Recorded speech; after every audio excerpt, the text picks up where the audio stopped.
चलें जी, हम अपने आज के सेगमेंट को जो है वो आगे बढ़ाते हैं। ठीक है, अगला जो एरिया हमें टेकअप करना है वो है बेसिकली हमारा रिस्क मैनेजमेंट वाला area. Last time I cap ने बेसिकली आपके पास एक बड़ा क्वेश्चन नेटवर्क एनालिसिस का दे दिया था, और एक जगह पे परफॉर्मेंस के हवाले से चंद एक बातें थी। परफॉर्मेंस एनालिसिस के ऊपर पूरा एक क्वेश्चन था। रिस्क मैनेजमेंट एज सच बहुत ज़्यादा अच्छे लेवल पे आई कैप ने जो है वो लास्ट टाइम में टेस्ट नहीं किया था। सिंस एसपीएम को आए हुए अभी एक ही अटेम्प्ट हुई है, दूसरी अटेम्प्ट हमारे सामने है दिसंबर 2022।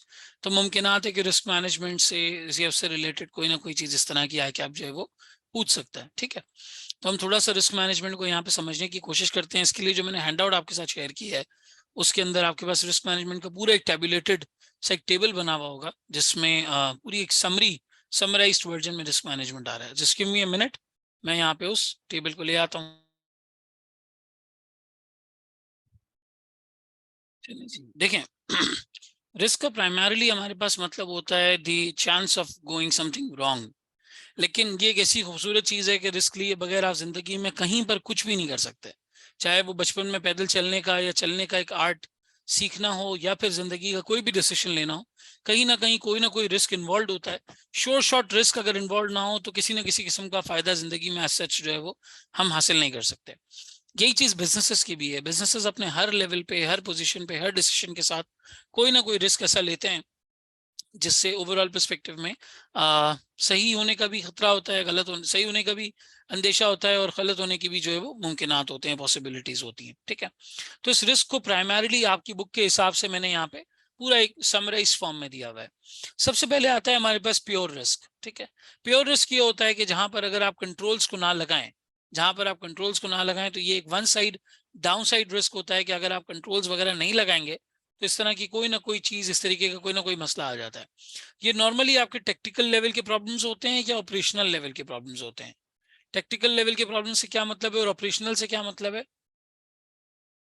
सर, ऑपरेशनल से मतलब है यहाँ पे डे टू डे टास्क, रोजमर्रा के जो कंपनी के मसाइल है वहां पर इश्यूज आ जाए। मिसाल के तौर पे कोई मशीन ब्रेक डाउन हो गया, इलेक्ट्रिसिटी की अवेलेबिलिटी नहीं हुई, रॉ मटेरियल आपको जो है वो फॉर द टाइम बीइंग कुछ टाइम के लिए नहीं मिल पा रहा है, आपके ऑपरेशंस रुक गए हैं, इस तरह की कोई सेफ्टी हैजार्ड हो गया, किस तरह का कोई इशू आ गया, इस तरह की चीजें यहाँ पे जो है फॉल करती हैं। टेक्निकल के अंदर नॉर्मली टेक्निकल प्लान्स वो वाले प्लान्स होते हैं जो आपके मिसाल के तौर पे 1 से 3 साल के प्लान होते हैं। बाज़ किताबें 1 से 2 साल लिखती हैं, बाज़ किताबें 1 से 3 साल लिखती हैं, लेकिन जो शॉर्ट टर्म हमारे प्लान्स होते हैं वो टेक्निकल प्लान्स कहलाते हैं। अब इसके अंदर तुम मिसाल के तौर पे ले लो कि भाई तुम्हारा कोई की सप्लायर है, वो मिसाल के तौर पे छोड़ के चला गया है। ठीक है, या कह लो कि तुम्हारे कोई की एम्प्लॉइज हैं, कोई प्रोडक्शन का हेड है, या कोई सेल्स का मार्केटिंग हेड है, या कोई सेल्स का हेड है, कोई इस तरह का बंदा छोड़ के चला गया है जिसके ऊपर तुम्हारी सक्सेस डिपेंड कर रही होती है। क्योंकि जब तुम्हारे टेक्निकल प्लान्स कंप्लीट होते हैं तो these lead to basically success of your strategy. जो आपने आपकी कॉर्पोरेट लेवल स्ट्रैटेजी बनाई हुई है, कॉर्पोरेट लेवल पे स्ट्रैटेजी आपने जो है वो बनाई हुई है, उसको पूरा करने के लिए कंपनीज 1 से 3 साल के प्लान्स बनाती हैं ताकि 15-20 साल 25 साल की जो कॉर्पोरेट लेवल स्ट्रैटेजी है वो कॉर्पोरेट लेवल स्ट्रैटेजी जो है वो पूरी हो। टेक्निकल प्लान्स बनाए जाते हैं, फिर कभी ये टेक्निकल प्लान्स में कोई मसला आ जाता है वो टेक्निकल रिस्क कहलाता है। इनको कंट्रोल करने के लिए हम क्या करते हैं सर? इसको मिटिगेट करने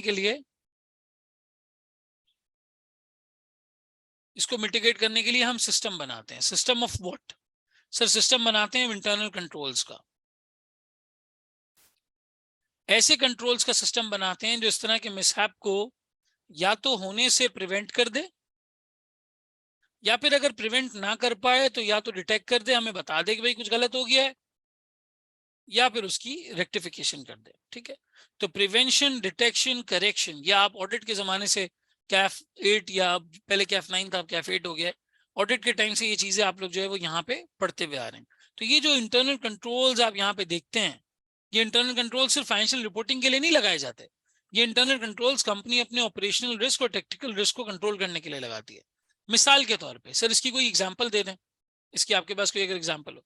मिसाल के तौर पे मेरा एक की एम्प्लॉई है, या मेरा प्रोडक्शन का हेड है, वो अगर कंपनी छोड़ के चला जाएगा तो मेरे लिए बहुत मसाइल क्रिएट हो जाएंगे। तो मैंने क्या किया, मैंने उसके लिए कंट्रोल बना दिया।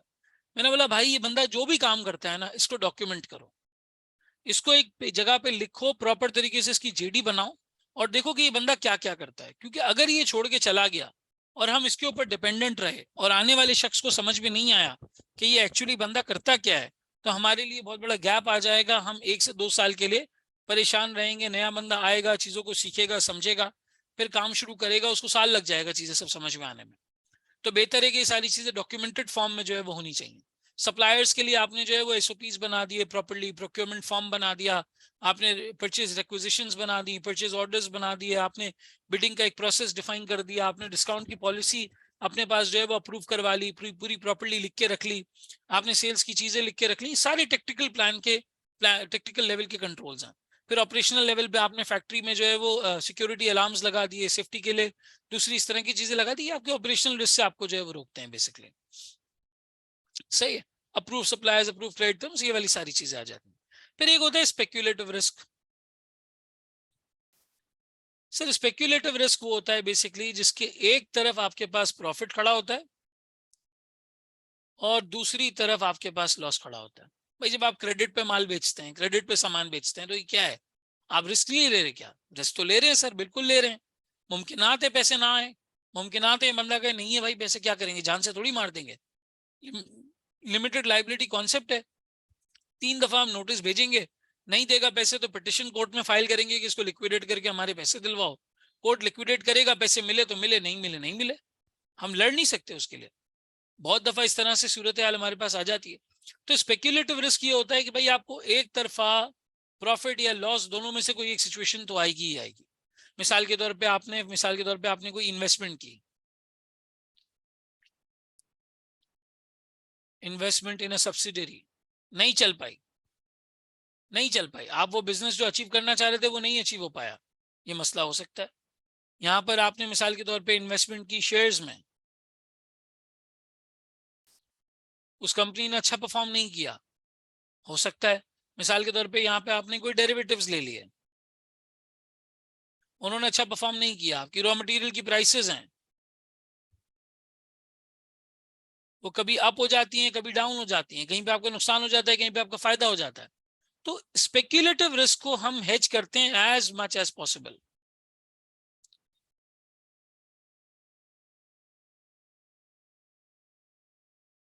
यहाँ पे प्योर रिस्क में भी आप हेज किस तरीके से करते हैं, आप हेज करते हैं कंट्रोल्स लगा के। स्पेक्यूलेटिव रिस्क के अंदर आप हेज करते हैं डिफरेंट डिफरेंट तरीके से, डिपेंड करता है किस तरह का रिस्क है। मिसाल के तौर पे प्राइस फ्लक्चुएशन है तो आप फॉरवर्ड फ्यूचर कॉन्ट्रैक्ट कर लेंगे। अगर क्रेडिट रिस्क है मिसाल के तौर पे, तो आप क्रेडिट अप्रूवल की पॉलिसीज वगैरह बना लेंगे, क्रेडिट कंट्रोल डिपार्टमेंट बना लेंगे। लिक्विडिटी रिस्क है तो आप मिसाल के तौर पे फाइनेंशियल मैनेजमेंट बड़ी अच्छी करेंगे, डेट वगैरह की प्लानिंग बड़ी अच्छी करेंगे। टेक्नोलॉजिकल रिस्क है तो आप टेक्नोलॉजी के लिए आप प्रॉपर डिपार्टमेंट बनाएंगे, प्रॉपर लोग बिठाएंगे जो टेक्नोलॉजी में रिसर्च कर रहे हैं, चीजें कर रहे हैं। हेल्थ सेफ्टी इन्वायरमेंट का रिस्क है कि भाई कल को बिजनेस बंद हो जाएगा, अगर कोई सेफ्टी का बड़ा इशू आ गया और गवर्नमेंट ने आके कंपनी को बंद कर दिया, रेपुटेशन का मसला हो जाएगा, बिजनेस का जो है वो सारा इशू हो जाएगा, तो आप उसके लिए डिपार्टमेंट्स बनाते हैं, पॉलिसीज प्रोसीजर्स बनाते हैं। ये सारी चीजें जो है वो आपके पास यहाँ पर फॉल करती हैं, ठीक है, ये सब चीजें यहाँ पे फॉल करती हैं। तो स्पेक्यूलेटिव रिस्क को ही स्ट्रेटेजिक रिस्क भी कहा जाता है, ठीक है, और इसी को बिजनेस रिस्क भी कहा जाता है। स्ट्रेटेजिक रिस्क अमूमन बड़े लेवल के रिस्क होते हैं जहां पे कंपनी की स्ट्रेटेजी को खतरा हो। छोटे लेवल की चीजें यहाँ पे आपके पास टेक्निकल और ऑपरेशनल के अंदर आती हैं। स्पेक्यूलेटिव के अंदर ये वाली सारी चीजें यहाँ पर जो है वो फॉल कर रही होती हैं। मार्केट रिस्क में ज्यादातर प्राइस फ्लक्चुएशंस आती हैं हमारे पास, ठीक है। क्रेडिट रिस्क के अंदर हमारे पास बैड डेट्स का अमूमन रिस्क होता है। लिक्विडिटी के अंदर हमारे पास हमारे डेट वगैरह का और कैश का सारा मामला होता है, ठीक है। ये यूं कह लो हम कैश की यहाँ पे बात करते हैं, डेट का मामला फाइनेंशियल रिस्क में होता है, कैश की अवेलेबिलिटी है नहीं है।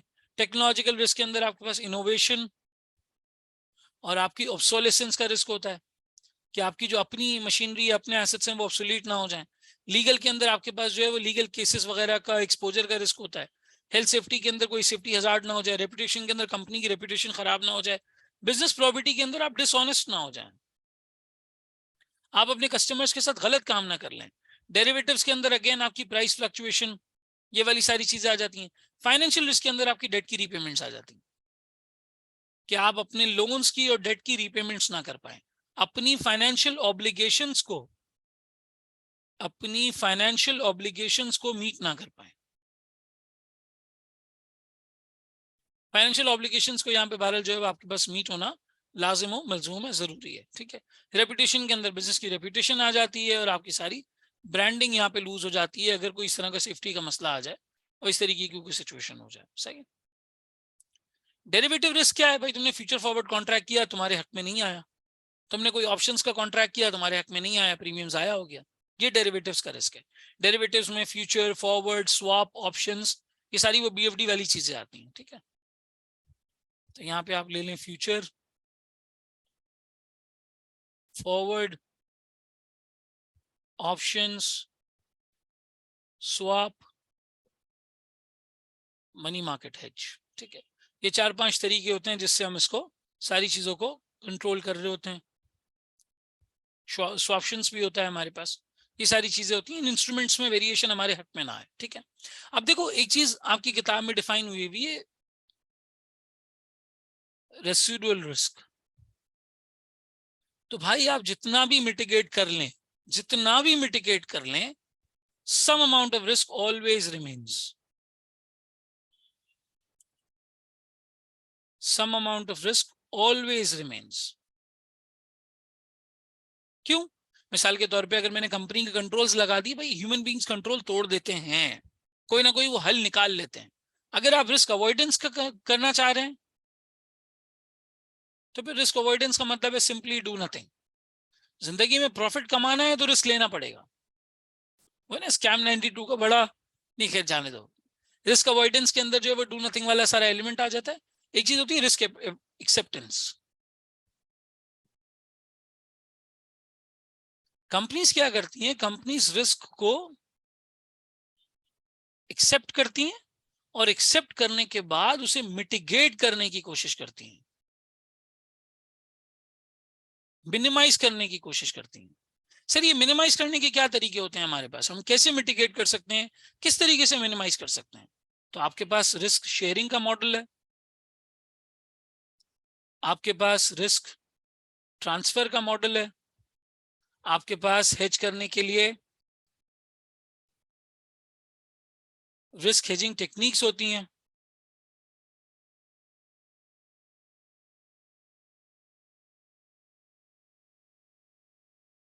आप रिस्क मैनेजमेंट को अपने कल्चर में, पूरे कल्चर में एम्बेड कर देते हैं।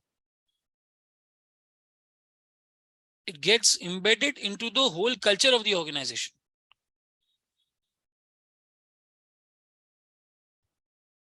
The organization. सर ये क्या है सब आपकी? ये आपकी रिस्क मिटिगेशन टेक्निक्स हैं।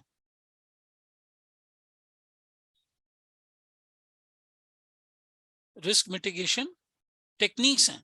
मिसाल के तौर पे आप यहाँ पे इंश्योरेंस को कंसिडर कर सकते हैं, आप यहाँ पे फाइनेंशियल इंस्ट्रूमेंट्स और डेरिवेटिव्स को जो है वो कंसिडर कर सकते हैं। एक तो है स्पेक्यूलेशन, कि मैं रेडी स्पॉट मार्केट में कुछ भी नहीं कर रहा हूँ, मैंने फ्यूचर फॉरवर्ड ऑप्शंस में काम किया हुआ है। एक है कि मैं एक्चुअल में रॉ मटेरियल, क्रूड ऑयल वगैरह सब चीजें बाय करता हूँ और फिर मैं इनको हेज करने के लिए फ्यूचर्स मार्केट में काम कर रहा हूँ ताकि मेरी प्राइस जो है वो फिक्स हो सके। तो इंश्योरेंस है, फाइनेंशियल इंस्ट्रूमेंट्स है, जेवी पार्टनरशिप्स हैं। पार्टनरशिप्स में क्या होता है? हम रिस्क शेयर कर लेते हैं। कंट्रोल्स हैं, कंट्रोल्स लगाना, पॉलिसीज बनाना, प्रोसीजर्स बनाना, ये सब चीजें यहाँ पर आ जाती हैं।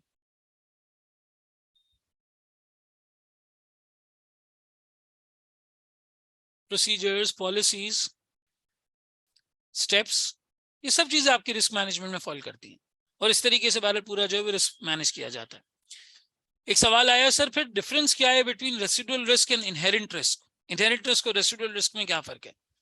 मुझे आप बात बताएं, जिन्होंने सवाल पूछा है, मुझे बताओ गुल, अगर आप गाड़ी चला रहे हो, तो बाय डिफॉल्ट सीट बेल्ट लगाने से पहले, एयर बैग इंस्टॉल करने से पहले, स्पीड लिमिट फॉलो करने से पहले एक्सीडेंट होने का इनहेरेंट चांस कितना है, इनहेरेंट रिस्क कितना है? सर बाय डिफॉल्ट अगर मैं कोई कंट्रोल कंसिडर ना करूं तो एक्सीडेंट होने के चांसेस हैं। अगर एक्सीडेंट हो जाता है तो मेरी बॉडी को नुकसान पहुंचने के भी चांसेस हैं। दूसरी इस तरह की बहुत सारी चीजें हो सकती हैं, कोई दूसरी कार टकरा जाए, ये हो जाए, वो हो जाए, बहुत सारे चांसेस हैं। लेकिन जब मैं सीट बेल्ट लगा लेता हूँ, मैं ट्रैफिक रूल्स को फॉलो करता हूँ, मैं जो है वो प्रॉपर स्पीड लिमिट को फॉलो करता हूँ, मैं एयर बैग्स गाड़ी में इंस्टॉल करवा लेता हूँ, मैं गाड़ी को कंट्रोल्ड तरीके से चलाता हूँ, तो अब जो बचा हुआ रिस्क है ये रेसिडुअल रिस्क कहलाता है। अब जो बचा हुआ रिस्क है बेसिकली ये रेसिडुअल रिस्क कहलाता है। So residual risk is the risk which is there after consideration of the controls, and inherent risk is the risk which is there before consideration of the controls. ठीक है, तो ये आएगा after considering the controls. अच्छा question था आपका। Traffic police का risk तो तब है ना जब तुम लाइसेंस नहीं बनवाओगे। लाइसेंस बना हुआ होगा तो ट्रैफिक पुलिस का रिस्क थोड़ी है फिर, ठीक है ना। तो ये सारी आपकी रिस्क मैनेजमेंट की यहाँ पे जो है वो टेक्निक्स होती हैं। तो बिजनेसेस के ऊपर है, अगर रिस्क अवॉइडेंस करना चाहते हैं अवॉइडेंस करें, अगर वो एक्सेप्टेंस करना चाहते हैं तो फिर एक्सेप्ट करें, फिर उसको मिटिगेट करें, जितना मिनिमाइज कर सकते हैं मिनिमाइज करें। इसको कहते हैं हेज करना। हेज का मतलब है to minimise your risk basically. इस तरह की टेक्निक्स, इस तरह की चीजें बालल ये सारी यहाँ पे आ जाती हैं। अच्छा, एक टेक्निक्स की डाइवर्सिफिकेशन भी होती है। अच्छा, किसी ने पॉइंट बताया सर डाइवर्सिफिकेशन से क्या मतलब है? डाइवर्सिफिकेशन से मतलब है कि आप नेगेटिवली कोरिलेटेड चीजें करें, जिन चीजों के बीच में नेगेटिव कोरिलेशन हो, नेगेटिवली कोरिलेटेड काम करें। मिसाल के तौर पे ये आपने बहुत ज्यादा जो है वो चीज देखी होगी, रिस्क पूलिंग वगैरह, ये सारा पार्टनरशिप में और इन चीजों में आ जाता है। सारे लोगों ने मिलकर एक जगह पे रिस्क अपना पूल कर लिया। नेगेटिव कोरिलेशन की बात सुनना बड़ी बड़ी काम की बात है। आप मुझे बताएं, कराची में, इस्लामाबाद में, लाहौर में जो लोग गर्मियों में गोले गंडे का काम करते हैं या जूसेस का काम करते हैं, वो लोग सर्दियों में क्या बेचते हैं? हाँ जी, जल्दी से बता दें, बहुत इजी है। यहाँ कराची में बड़ा मशहूर है दोरा जी का गोला गंडा। इधर आपका, हाँ, दानिश मूंगफली, पीनट्स, सूप। यहाँ कराची में बहुत ज्यादा सूप कॉमन है। देखो बहुत सारे लोगों ने सूप बोला ना, बहुत कॉमन है। सूप है, ड्राई फ्रूट्स, इस तरह की चीजें। ये है डाइवर्सिफिकेशन, कि आप नेगेटिवली कोरिलेटेड बिजनेसेस में इन्वेस्ट कर दें। एक बिजनेस गर्मी में फायदा दे रहा है, दूसरा बिजनेस सर्दी में फायदा दे रहा है। एक बिजनेस गर्मियों में उसको मुझे रिटर्न मिल रहा है, एक सर्दियों में। इसी तरीके से एसी और हीटर का बिजनेस है। क्या आपने एसी के काम में भी इन्वेस्ट किया हुआ है, हीटर के काम में भी इन्वेस्ट किया हुआ है? गर्मियों में एसी बेच देंगे, सर्दियों में हीटर बेच देंगे। इसको कहते हैं डाइवर्सिफिकेशन। अब मिसाल के तौर पर मैं आपको एक एग्जांपल देता हूं। मैंने सीमेंट के स्टॉक्स में इन्वेस्ट किया हुआ है फॉर एग्जांपल। ये तो मेरा खैर डे इन डे आउट रोज का जो है वो काम है वेल्थ एडवाइजर्स में। मैंने किया हुआ इन्वेस्ट मिसाल के तौर पे सीमेंट की कंपनी में। अब सीमेंट की कंपनी कैसे चलती है? सीमेंट की कंपनी चलती है हाउसिंग सेक्टर के ऊपर, हाउसिंग डिमांड के ऊपर। हाउसिंग डिमांड कब आती है? जब इंटरेस्ट रेट्स कम होते हैं। जब इंटरेस्ट रेट्स कम होते हैं तो लोग घर फाइनेंसिंग पे लेते हैं, गाड़ियां फाइनेंसिंग पे लेते हैं। जब कंस्ट्रक्शन होती है तो सीमेंट भी चलता है, स्टील भी चलता है, ऑटो भी चलता है। सीमेंट, स्टील, ऑटो और इंटरेस्ट रेट्स कम होने का मतलब है कि इन्फ्लेशन नीचे है। तो आपका फूड बिजनेस भी बड़ा अच्छा चलता है। फूड, सीमेंट, स्टील, ऑटो, ये चार बिजनेस पॉजिटिवली कोरिलेटेड है।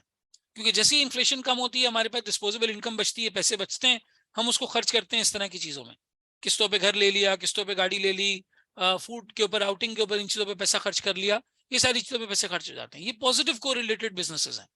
मैंने इसमें इन्वेस्ट कर दिया। लेकिन जब इन्फ्लेशन बढ़ जाएगा, जब इंटरेस्ट रेट्स बढ़ जाएंगे, जब मॉनेटरी टाइटनिंग हो जाएगी, फिर क्या होगा सर? सर इन्फ्लेशन बढ़ता है किसकी वजह से? इन्फ्लेशन बढ़ता है कमोडिटीज की वजह से। कमोडिटीज में बेसिक कमोडिटी कौन सी है? Crude oil. क्रूड ऑयल बढ़ेगा तो दुनिया में हर चीज महंगी हो जाएगी।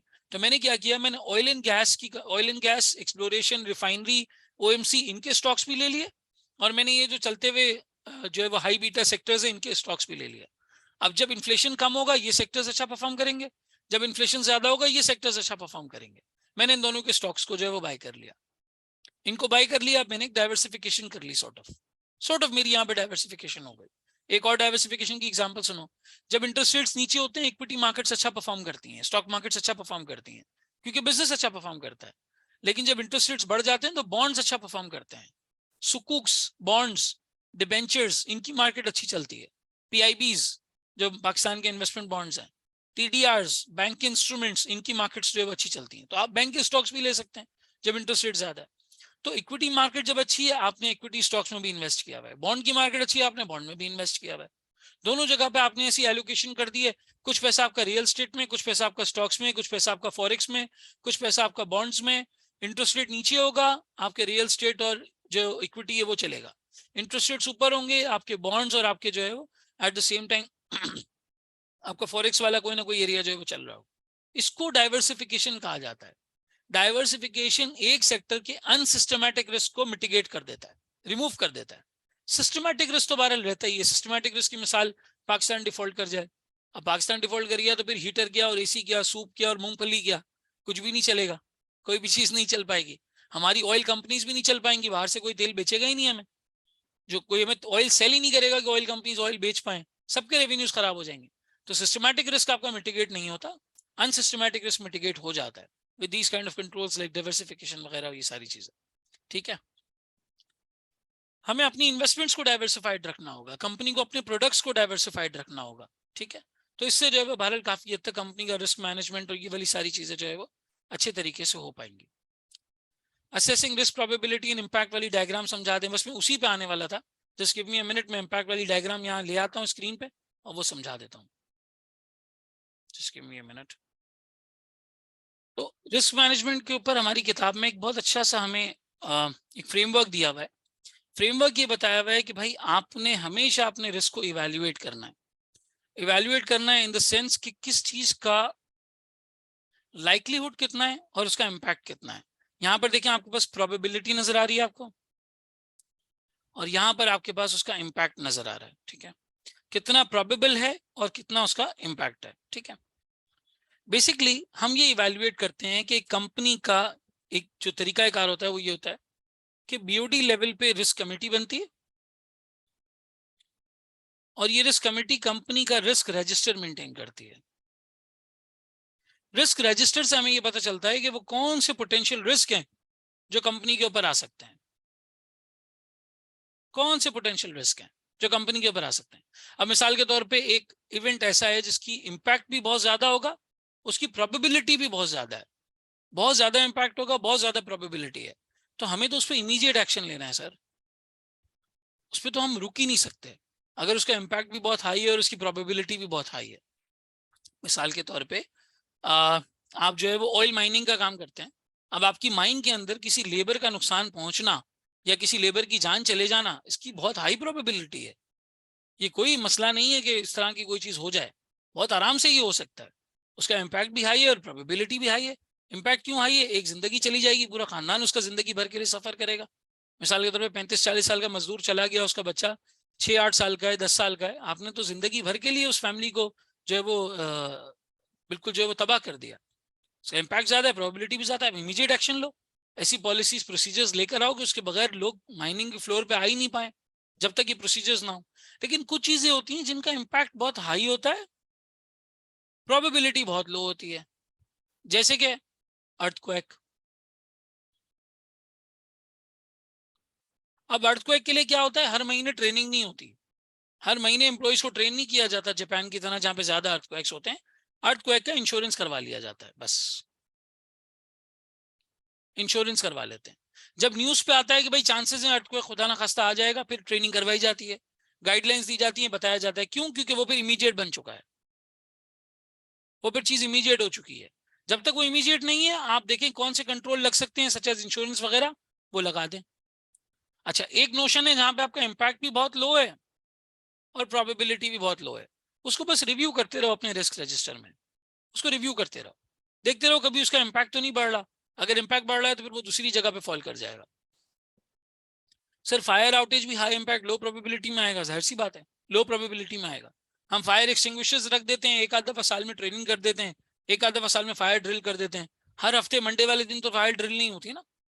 और चौथा होता है हमारा लो इम्पैक्ट लेकिन हाई प्रोबेबिलिटी। यहाँ पे भी देखते रहे, अगर किसी कंट्रोल की जरूरत है तो ठीक है, नहीं है जरूरत तो नहीं है, कोई मसला नहीं। सर स्टेक होल्डर की पावर शिफ्ट भी रिस्क कंसिडर किया जाएगा, बिल्कुल। स्टेक होल्डर की पावर अगर शिफ्ट हो रही है तो पूरा डिसीजन मेकिंग का पैराडाइम चेंज हो जाता है, सही है। तो ये टेबल हमें ये बताता है बेसिकली कि हम कैसे इवेंट्स को इवैल्यूएट करेंगे। अब ये सब आपके इवैल्यूएट होते हैं as per your risk register, और फिर इसके ऊपर क्या किया जाता है, इसके ऊपर डिस्कशन किया जाता है, दे पॉन्डर अपॉन, इस पे फ्रेमवर्क बनाया जाता है, इस पे कंट्रोल्स लगाए जाते हैं, और फिर अच्छी कंपनीज इन कंट्रोल्स को मॉनिटर करती हैं,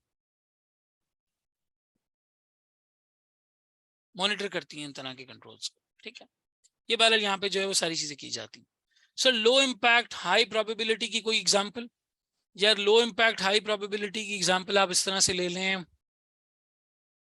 कोई छोटे मोटे यूनिट में पावर आउटेज हो गया, मतलब एक छोटा सा कोई बॉयलर था, उसका बहुत थोड़ा सा काम था, उस बॉयलर में कोई पावर आउटेज हो गया तो प्रोबेबिलिटी हाई है पावर आउटेज होने की, अगर आप चीजें सही तरीके से नहीं करेंगे, लेकिन इम्पैक्ट बहुत कम है। कोई बात नहीं, पावर आउटेज हो गया, अगर बिजली चली गई जनरेटर ऑन कर लेंगे, किसी तरीके से पावर को बैकअप कर लेंगे, इम्पैक्ट उसका इतना ज्यादा नहीं है। तो बिजली चली आना या इस तरह की कोई छोटी मोटी सी चीजें होती हैं, उसको आप यहाँ पे इंक्लूड कर सकते हो। सही है। सही मायनों में कोई बहुत अच्छी एग्जाम्पल मेरे जहन में भी नहीं आ रही लो इम्पैक्ट वाली, क्योंकि हम जिंदगी में लो इम्पैक्ट वाली चीजों को खुद भी इतना कंसिडर नहीं करते हैं। सही है। अच्छा जी। हाँ, एक चीज हो सकती है यहाँ पे एग्जाम्पल, अभी आपका नया नया बिजनेस है, बिल्कुल थोड़े कस्टमर्स हैं, ज्यादा कस्टमर्स नहीं है, बहुत थोड़े कस्टमर्स हैं, और आपके प्रोडक्ट में कोई छोटा मोटा क्वालिटी का इशू निकला है, तो सही है, उसका इम्पैक्ट बहुत कम है, कस्टमर शिकायत करेगा, ठीक कर देंगे, लेकिन प्रोबेबिलिटी बहुत हाई है, क्योंकि आपका नया बिजनेस है, तो आप इस तरह का कोई ना कोई भंड मार सकते हैं, कोई ना कोई गलती कर सकते हैं। बहरहाल इस तरह की चीजों के लिए कंट्रोल्स लगाए जाए। और उसका कंट्रोल क्या होगा, थोड़े से कस्टमर है, फोन करके पूछ लो भाई कोई मसला तो नहीं आया आपको प्रोडक्ट पे, ये कंट्रोल हो जाएगा इसका। ठीक है, ये बहरहाल इसकी एग्जाम्पल हो सकती है। ठीक है। अच्छा, अलर्ट का क्या मतलब होता है? अलर्ट का मतलब देखो, एक चीज होती है रिस्क एपेटाइट। रिस्क एपेटाइट से मतलब है आप कितना रिस्क बर्दाश्त कर सकते हैं, कितना रिस्क ले सकते हैं। जितना रिस्क कंपनी ले सकती है उतना रिस्क लिया जाए। इसके लिए हमारे पास जो एक टर्म यूज होती है वो होती है कैलकुलेटेड रिस्क। कैलकुलेटेड रिस्क, मिसाल के तौर पे इसमें क्रिप्टो की एग्जांपल बड़ी अच्छी है। क्रिप्टो में जब इन्वेस्टमेंट करने की बात आती है तो लोगों का एक ये जहन होता है कि भाई जी क्रिप्टो में बड़ा तेजी से पैसा डबल होता है तो ये सारा लगा दो। मैं कुछ लोगों को जानता हूं, जब लूना का केस हुआ था तो बहुत लोगों का बहुत पैसा जाया हुआ था, बहुत पैसा बगैर सोचे समझे लगाया था। प्लॉट की फाइल बेच दी, कॉइन्स ले लिए क्रिप्टो के, क्रिप्टो करेंसी में लगा दिया जी, फला बेच दिया क्रिप्टो करेंसी में लगा दिया जी, फला बेच दिया क्रिप्टो करेंसी में लगा दिया। क्यों जी, पिछली बार इससे एक प्लॉट खरीदा था, अब हमने अपना एक जाती प्लॉट भी बेचा और फायदे वाला प्लॉट भी बेचा और लगा लिया कि जी 10 प्लॉट खरीद लेंगे। बेवकूफी है ना, आपका रिस्क एपेटाइट ही नहीं है इतना। अगर आपकी 1 करोड़ रुपए की नेटवर्थ है तो आप 1 लाख रुपए लगा दो भाई, आपको तकलीफ नहीं होगी।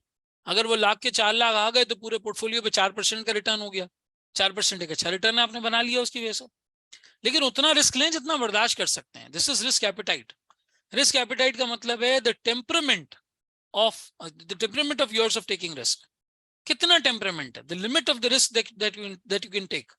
तो आपको अपनी लिमिटेशन में रह के कैलकुलेटेड रिस्क लेना होता है, ये नहीं करना होता है। हाँ बिल्कुल मिनहाल, सही वर्ड है, आप अपने जिगरे के हिसाब से रिस्क लेते हैं, जितना आपका जिगर है, जितनी आपकी कैपेसिटी है, जितना आप रिस्क ले सकते हैं उतना बहरहाल आप यहाँ पे रिस्क लें। और सर इसकी डेफिनेशन क्या है, कितना रिस्क मेरे रिस्क एपेटाइट को फॉल करता होगा? भाई सिंपल सा एक ग्राउंड रूल है, इतना रिस्क जो आपको रात की नींद आपकी हराम ना करे, आपको रात को नींद आ जाए सुकून से, वो रिस्क आपका रिस्क एपेटाइट है। किसी के लिए वो 50 लाख का नंबर होगा, किसी के लिए वो 50,000 का नंबर होगा, किसी के लिए वो 5,000 का नंबर होगा। किसी को 5,000 के रिस्क पे रात में नींद आ जाएगी, 50 लाख पे नींद नहीं आएगी। किसी को 5 करोड़ पे भी नींद आ जाएगी क्योंकि उसकी अरबों रुपए की दौलत है। तो आपको अपने रिस्क एपेटाइट के हिसाब से रिस्क लेना होता है। रिस्क एपेटाइट के हिसाब से फैक्ट्री लगानी है, रिस्क एपेटाइट के हिसाब से इन्वेंट्री बनानी है, रिस्क एपेटाइट के हिसाब से प्रोडक्ट्स लॉन्च करना है। एयरलिफ्ट ने क्या किया, जरूरत से ज्यादा ग्रो करने की कोशिश की। कराची में भी खोल दो, लाहौर में भी, इस्लामाबाद में भी, साउथ अफ्रीका में भी, सऊदीया में भी, इधर उधर सब जगह। अरे भाई आप देखो तो सही, आपकी यूनिट यूनिट इकोनॉमिक्स जस्टिफाई हो रही है। आप इन्वेस्टर का पैसा ले रहे हो, इन्वेस्टर तो रोज फोन करेगा डिप्लॉय किया नहीं किया, मेरा पैसा इन्वेस्ट किया नहीं किया, फारिग रखा हुआ है, बैंक में रखा हुआ है, बैंक में रखा हुआ है, वो रोज आपका दिमाग खाएगा। आप उतना पांव फैलाए ना जितनी आपकी चादर है, तेजी से ग्रो करते चले गए रिसेशन के पीरियड में। अगर ये रिसेशन पीरियड नहीं होता, बूम साइकिल होती, तो मैं मानता कि चलो एयरलिफ्ट का मॉडल काम करेगा, और कर रहा था। रिसेशन के पीरियड में आपने उतना रिस्क लिया, उतना कैपिटल लिया जिसके आप लायक नहीं थे, जो आप कर नहीं सकते। तो अलार्ट क्या कहता है, अलार्ट कहता है भाई as low as reasonably practicable principle, कि जितना कम रिस्क ले सकते हो, जितना रिस्क एपेटाइट के हिसाब से रिस्क ले सकते हो उतना रिस्क लो। ह्यूमन नेचर है, ह्यूमन नेचर है, जब रिस्क लो होगा तो आपकी एक्सेप्टेबिलिटी बहुत हाई होगी। आपका जब रिस्क लो होगा तो आपकी एक्सेप्टेबिलिटी बहुत हाई होगी, लेकिन जब रिस्क हाई होगा आपकी एक्सेप्टेबिलिटी उतनी ही लो होगी। ये देखो, रिस्क हाई है आपकी एक्सेप्टेबिलिटी लो है, रिस्क लो है आपकी एक्सेप्टेबिलिटी बहुत हाई है। आप करने के लिए तैयार हैं ये काम, छोटा मोटा रिस्क है। तो भाई यहां पे आ जाती है सारी रिस्क मैनेजमेंट की बात। यहां पर आ जाती है लॉसेस लेने का टेम्परामेंट। उतना काम करें जितना नुकसान आप बर्दाश्त कर सकते हैं। उतनी चीज करें जितना आप कैलकुलेट कर सकते हैं कि मुझे इसमें इतना मैक्सिमम नुकसान होगा। स्टॉक्स में तो हम खैर बहुत ही ज्यादा प्रिंसिपल यूज करते हैं इन्वेस्टमेंट एडवाइजरी के वक्त।